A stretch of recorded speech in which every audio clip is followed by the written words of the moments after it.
The Freedom from Religion Foundation is not an organization which seeks to eradicate religion from society. In terms of freedom, look, people get to believe whatever the heck they want to believe.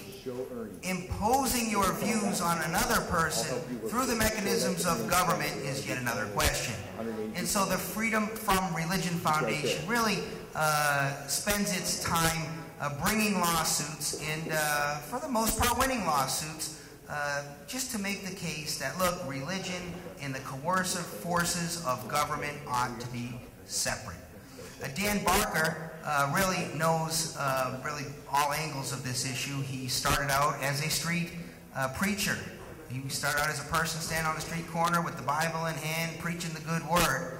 And today he is one of the co-presidents of the Freedom from Religion Foundation. He has a new book coming out soon. The title of the book is The Good Atheist. Please welcome Dan Barker.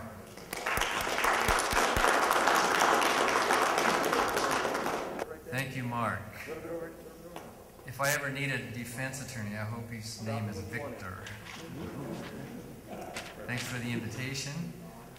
We are in Madison, Wisconsin, the national headquarters of the Freedom from Religion Foundation.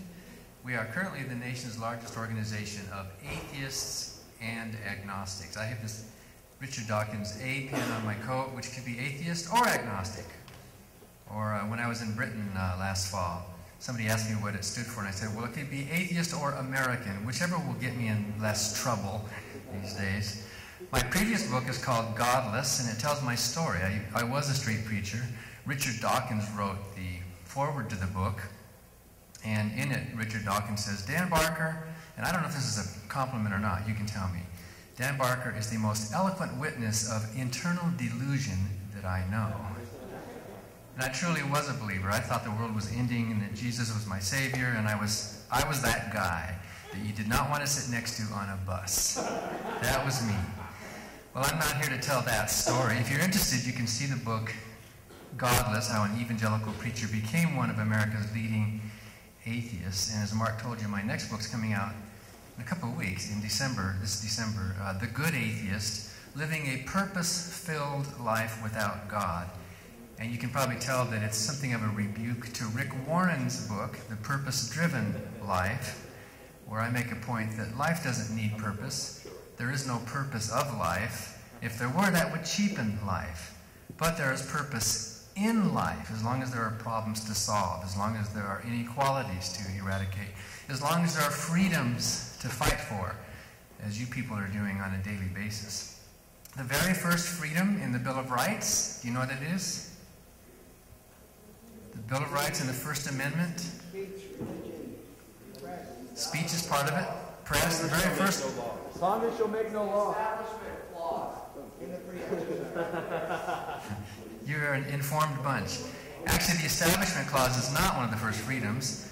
There's 5 freedoms in the First Amendment, and religion is the first, then the press, and then speech and assembly, and then the right to petition the government. Before any of those 5 freedoms are spelled out, and those are collectively known as freedoms of conscience. Before any of those are spelled out, first there's a non-freedom. There's a restriction on government that's imposed. The first words of the First Amendment are, Congress shall make no law respecting an establishment of religion. And then it goes on to spell out our freedoms. That Establishment Clause is what our organization primarily works for. And by the way, most of our founders didn't think we even needed a Bill of Rights, because our rights don't come from the government. The government doesn't grant us our rights. But many of them realized that to spell out our rights was an important thing. The Bill of Rights does spell it out. And if we didn't have that First Amendment, it would be very hard for us to go to court in our group.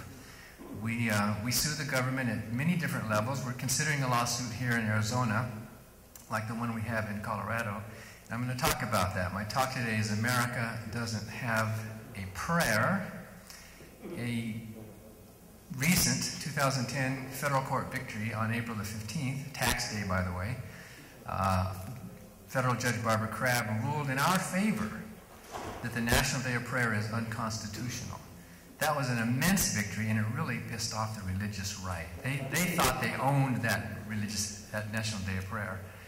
And we sued in 2008 under Bush, and we're really pleased with the victory on April the 15th. And within about 2 hours after Judge Crabb declared and enjoined the president, basically, from issuing a proclamation declaring a National Day of Prayer, the White House sent out a tweet, and I'm sure Obama didn't have time to read the decision in those 2 hours, a tweet assuring the nation that they would go ahead and do it this following first Thursday in May, because the judge said the injunction would be subject to any appeals. So the White House was still free to go ahead and do this now declared unconstitutional act. By the way, we have a new chapter of the Freedom from Religion Foundation starting here in the Phoenix area, and tomorrow we're going to have a kickoff meeting at the Scottsdale, is it the Civic Center, the library in Scottsdale? And Steve Benson, who's the editorial cartoonist for the Arizona Republic. You probably, if any of you have followed his career, he used to be the conservative cartoonist, and now he's the liberal cartoonist. He left Mormonism and embarrassed the Mormon church by becoming an atheist. He and I put together a show called Tunes and Tunes. His cartoons with my musical tunes, because I played the piano. So tomorrow we're going to do Tunes and Tunes at 2:30 at the library there. And it's really fun. We take no prisoners. We bash the Republicans and the Democrats, I hope equally well through the show, and really fight for the freedom of conscience. So that Establishment Clause ties the hands of government.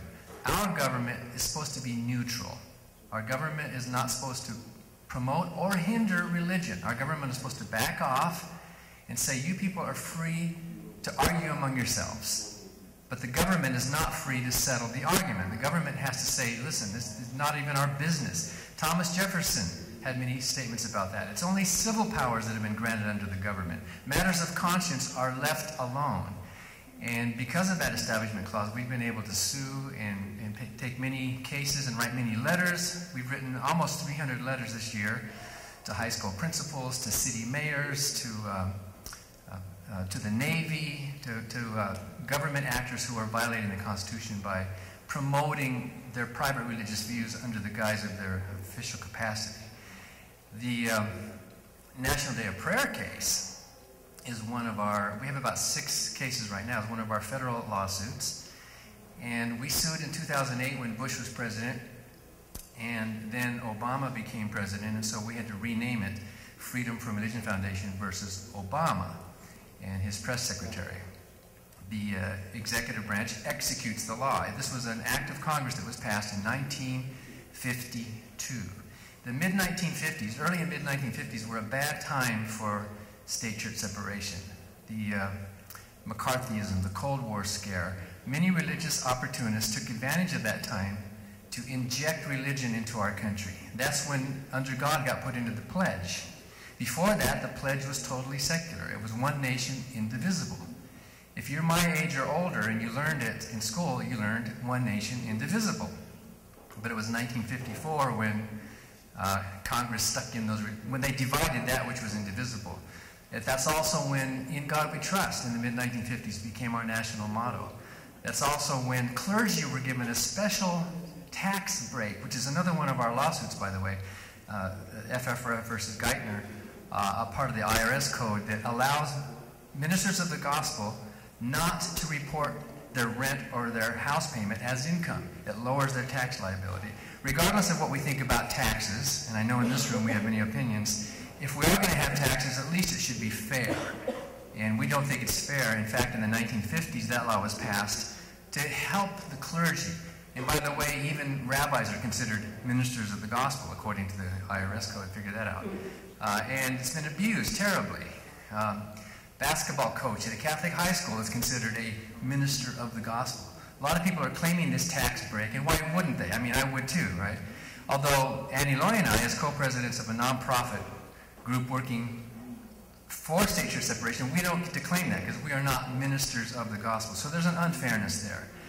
But in 1952, Billy Graham, the evangelical evangelist, was in Washington, D.C., and he had a huge 6-week crusade, I like that word, revival meeting, at the Armory and on the steps of the Capitol. And during that time, because of the fear of godless communism and so on, he called on a lot of members of Congress, and he made a lot of friends, to pass a law declaring that America should have a national day of prayer, to fight godlessness, basically.